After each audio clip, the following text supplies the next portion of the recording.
E aí pessoal, beleza? Tudo bem? Tudo jóia com vocês? Voltamos aí para mais uma aula nossa aí do nosso CHC, o nosso curso de História completo para concursos vestibulares e também pré-militar. Exatamente isso, o nosso CHC, o nosso curso de História completo para concursos vestibulares e também pré-militar. E aí pessoal, beleza? Tudo bem?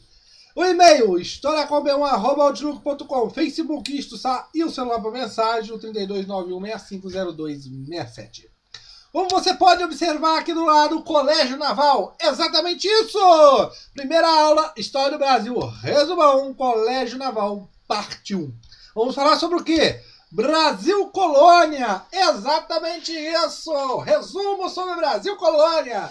Professor, você vai falar daquilo do negócio do seu canal no YouTube? Sim, porque eu quero te avisar. Lembrando, você digita aqui em cima no canal Sattler e põe buscar e você vai abrir meu canal e vai aqui, ó, playlists. Vai abrir essa página com todas as videoaulas que eu já gravei e já mandei para o canal. Então você tem a playlist, a pasta, resolução de exercício, resumão ESA, resumão SPSEC, resumão PMPE, resumão Colégio Naval. Cadê, pessoal? Aí não mandei, porque aí não criei, tô gravando a aula, beleza? Meio Ambiente, Professor Igor, História Geral, História do Brasil, História da América, Aulas Rápidas, História da África, Pulo do Gato. Eu quero falar aqui para você o quê? Se é a primeira aula que você está assistindo, aqui, nesta aula de resumão Colégio Naval, que está escrito aqui do lado, né? Aqui, você tem o quê? Os principais temas que eu acho importantes para a sua prova que esteja no seu edital. Então, sobre o Brasil Colônia, eu vou falar de alguns temas. É um resumo, beleza? Se você quer uma aula mais completa sobre Brasil Colônia, óbvio, sobre toda a história do Brasil e muito, tô falando de quase tudo de história do Brasil, gente. Aqui, ó, na playlist de História do Brasil, que está piscando aí, ó. Essa mesmo que eu estou balançando, cursou com o dedinho aí. 104 aulas de História do Brasil. Então, pessoal, nessa playlist de História do Brasil, aí você tem temas que eu falo aqui sobre Inconfidência Mineira, Conjuração Baiana, revoltas coloniais, região das Minas, ciclo do ouro, ciclo do açúcar, ciclo do pau-brasil, se eu falo sobre pré-colonial, colonização, capitanias hereditárias, União Ibérica. Aqui eu tô falando muito, mas muito, vou falar de novo, tô falando mais muito bem detalhado. Essa aula que você está assistindo agora é um resumo dos principais temas, um resumo superficial para você ter um norte, tranquilo? Mas aqui você assiste essas aulas também, porque tem temas ali que eu falo muito, mas muito bem detalhados. Aqui eu vou falar um pouco sobre capitanias hereditárias, mas aqui tem uma aula que eu falo só sobre capitanias hereditárias, beleza? Professor, tem coisas que você vai falar nesse resumo que não está no resumo, né? Tem coisas que você passou sem falar, mas por quê? Como eu já falei, é um resumo superficial. Se você quer o conteúdo mais completo, está aqui, ó, História do Brasil. Beleza? 104 aulas. Falo desde o descobrimento do Brasil até Fernando Henrique Cardoso, que eu vou mandar mais aulas aí. Beleza? Continuando então. Vamos passar. Então, vamos falar sobre o Brasil Colônia. Primeira coisa que nós temos que saber. Período pré-colonial, ou seja, da descoberta do Brasil até 1530. Vou sublinhar esse troço aqui, porque é ruim demais, porque eu tô sem o mouse, pessoal. Eu tô só naquele troço aqui do notebook aqui, que eu sou um pouco meio sem coordenação motora. Mas período pré-colonial vai desde o descobrimento até 1930. Ó, 1530, tá? Eu tenho 9 aqui, 9 pessoas, tá errado. Já tá na Revolução de 30. Não. Aqui é 1530, desculpe, tá bom? Corrige aí, por favor, o seu... aí quando você estiver fazendo suas anotações. Mas você sabe, não precisa corrigir. Pessoal, primeira coisa, o período pré-colonial, o que podemos dizer disso, resumidamente? É um período onde a coroa portuguesa não tem uma iniciativa colonizadora de fato. Quando ele descobre o Brasil, quando a coroa descobre Portugal, descobre o Brasil, entre aspas, a coroa portuguesa, com relações mantidas ainda, com dar lucros, ou relações com as Índias, que está dando lucros, e entre outras coisas mais, sem saber ao certo se tem ou não aquilo que eles procuravam, porque, lembrando, estamos na era do mercantilismo, né? A ideia de acumular metais preciosos. Então, não se sabendo certo se irá ou não encontrar metais preciosos, não é muito viável tirar de um lugar que está dando lucro e investir num lugar que não está dando lucro. Beleza? Então, nesses primeiros 30 anos, você não tem uma iniciativa colonizadora de fato. Mas Portugal não é por isso que vai deixar fixar uma bandeira e vamos embora, deixa esse troço aí do jeito que está. Não. Ele vai construir feitorias, por quê? Vai tentar tirar alguma coisa dessa colônia, dessa nova colônia, onde traga o sustento, algum lucro para a coroa. Nesse caso, a extração do pau-brasil, que nós vamos falar mais à frente, ok? A construção de feitorias, os índios trabalhando, beleza. Mas, só que com as ameaças de invasões, de franceses, entre outros, e também pelo declínio do comércio lá com as Índias, aí Portugal tem que dar um novo rumo para sua colônia. Em 1900, lá vou falar no 1900, em 1530, vem uma expedição comandada por Martim Afonso, onde aí sim começa uma iniciativa colonizadora de fato. Tranquilo, pessoal? Martim Afonso, óbvio, vai trazer as primeiras mudas de cana-de-açúcar. A partir disso, começa o quê? O período colonial. Exatamente isso, período colonial. E o que nós temos que observar nesse período colonial? Que é tudo isso aí para baixo, beleza?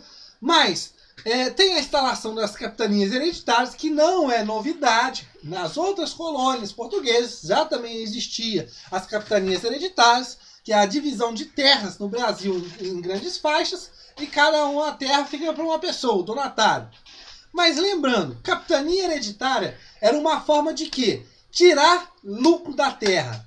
Ou seja, a produção da cana-de-açúcar através dos grandes latifúndios, os engenhos. E nesse caso, além de você tirar lucro, sustento dessa terra, por causa do pacto colonial, como você já sabe, o exclusivismo comercial com a metrópole, é uma forma também de fixar pessoas na colônia e proteger. Só que as capitanias hereditárias tinham um problema. As terras pertenciam à coroa. Quando a coroa passava essas terras para uma pessoa, um donatário, este donatário, por isso que está aí, empresa privada, ele que tinha que tirar do seu próprio bolso o sustento para poder dirigir essa capitania. Então, se ele precisava de construir alguma coisa, tirava do bolso dele. Óbvio que tinha concessões de cobrar impostos, entre outros. Formação de vilas e tudo mais. Mas tudo que fazia dentro da capitania era do dinheiro do próprio pessoa, do donatário. Isso, pessoal, óbvio que juntado, somado com as pressões indígenas, ataques indígenas e também revolta dos próprios colonos dentro de algumas capitanias, vai levar à falência dessas capitanias que não dão certo, salvo duas, Pernambuco e São Vicente. Por quê? Óbvio, aquilo tudo em que foi negativo para as capitanias, essas capitanias prosperavam porque souberam dar um jeito nesses empecilhos. Tranquilo?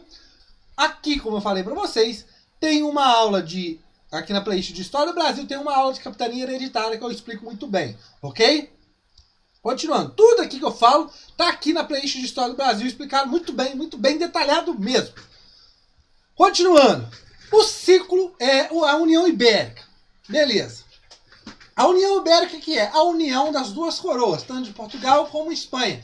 A morte do rei na Batalha de Alves Azira de Portugal, a morte do rei de Portugal, leva uma vacância do trono.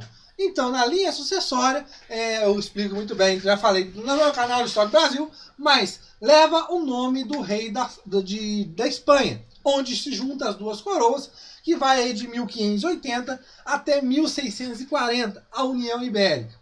Óbvio que todas as terras que eram de Portugal agora pertencem também à coroa espanhola. E lembrando, rumo ao oeste, pessoal, o Tratado de Tordesilhas dividiam as terras na América entre portugueses e espanhóis, né? As terras do Novo Mundo.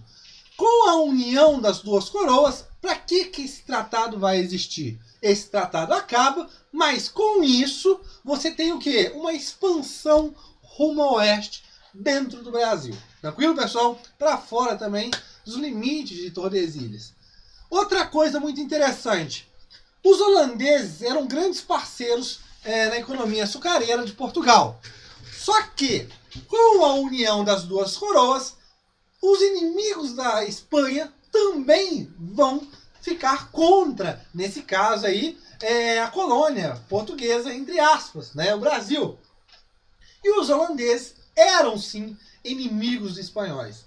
Nada mais, nada menos que nós teremos as invasões holandesas do Brasil, ok? E depois a expulsão em 1654, tranquilo? Continuando, o ciclo do pau-brasil, vamos falar sobre ele agora. A extração, óbvio, teve a extração. O pau-brasil não se tinha ali um montoado ali de pau-brasil ali, ó. Tá vendo a floresta ali, ó? Aquilo ali tudo é pau-brasil. Não. Tinha uma árvore aqui, outra ali, outra lá, outra colar. Então era uma exploração. E nesse caso, existia o trabalho dos indígenas, né? Através do escambo, onde esses indígenas falavam onde estavam esse pau-brasil, cortavam esse pau-brasil, carregavam e ponham lá nas feitorias para pôr no barquinho, né, no navio e partir para a Europa. Beleza, pessoal? Óbvio, o pau-brasil era uma madeira muito bem, que dava muito lucro no comércio europeu. Outra coisa, o ciclo do açúcar, monocultura, blá, blá, blá. O que nós temos que entender aí disso tudo que eu grifei? Primeira coisa, o ciclo do açúcar, principais características, monocultura, ou seja, é uma única cultura que existe. Não é porque no engenho de açúcar, pessoal, lembre-se disso, engenho de açúcar é uma instituição, como podemos dizer, uma organização muito mais complexa do que só produzir açúcar. Não se trabalhava nos engenhos de açúcar só escravos, mas sim também pessoas livres. Mas, então, é um ciclo muito bem complexo, tranquilo? Mas, principal característica, monocultura, um único cultivo de uma única cultura. Tranquilo, pessoal? Óbvio que quando você tem o auge do ciclo do açúcar, esses grandes latifúndios, né, essas grandes extensões de terras, esses grandes engenhos de açúcar, óbvio, também tem que expandir a sua lavoura canavieira. Ou seja, aqueles que estavam próximos, principalmente pecuaristas, né, vão ter que o quê? Sair dali, rumo ao oeste. Também vai ajudar, além dos bandeirantes que vão desbravar o oeste, também o gado também. Beleza, pessoal? Outra coisa, o ciclo do açúcar predominante no litoral, ok? Outra coisa, escravista, uma sociedade escravista, como você já sabe, agroexportador, ou seja, produzir para exportar. Tenha-se a ideia de que a economia do Brasil era unicamente agroexportador, de exportação, através do Pacto Colonial. Isso você tem que saber. Mas, óbvio, tem estudiosos, pesquisadores, e eu também sou dessa corrente, que também existia uma economia interna, mesmo que seja incipiente, mesmo que seja ainda pequena, existia. Então você pensa que só plantava-se para vender para fora. Tranquilo? Continuando, sociedade açucareira, muito rígida, estamental. Você observa muito bem, pessoal, na imagem de fotos, né, imagens que você observa de um engenho de açúcar. Óbvio que você vê a lavoura, óbvio que você vê a moenda, óbvio que você vê a igreja, que são partes principais do engenho, mas você observa duas coisas principais. Ou seja, as pessoas que são livres e as pessoas que não são livres. Ou seja, a casa grande e a senzala. Tranquilo, pessoal? A crise.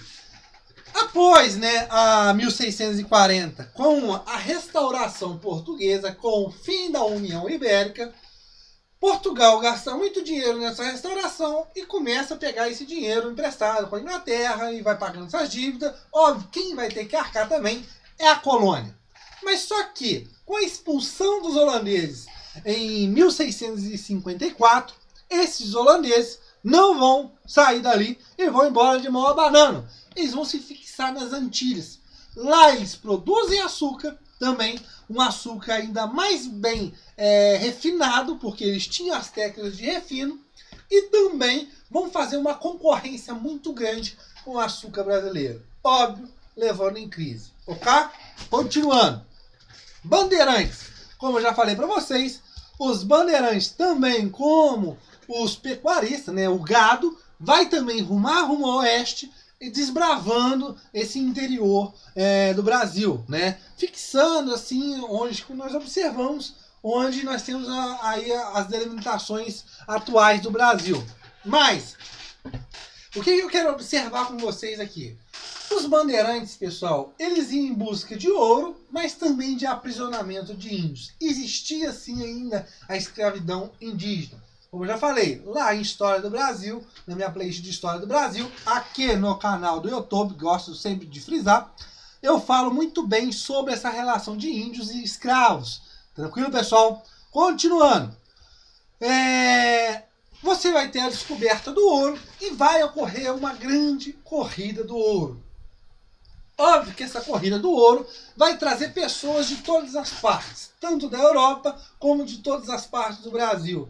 E nesse caso, pessoal, o ouro de aluvião era uma forma também muito fácil de você extrair esse ouro. Então, por isso, de tanta gente vir para a região das minas. Ciclo do ouro. Interior, revolta, cidade, sociedade, atenção. Vamos lá. O ciclo do ouro, pessoal, vai ser importante porque vai forçar uma fixação no interior.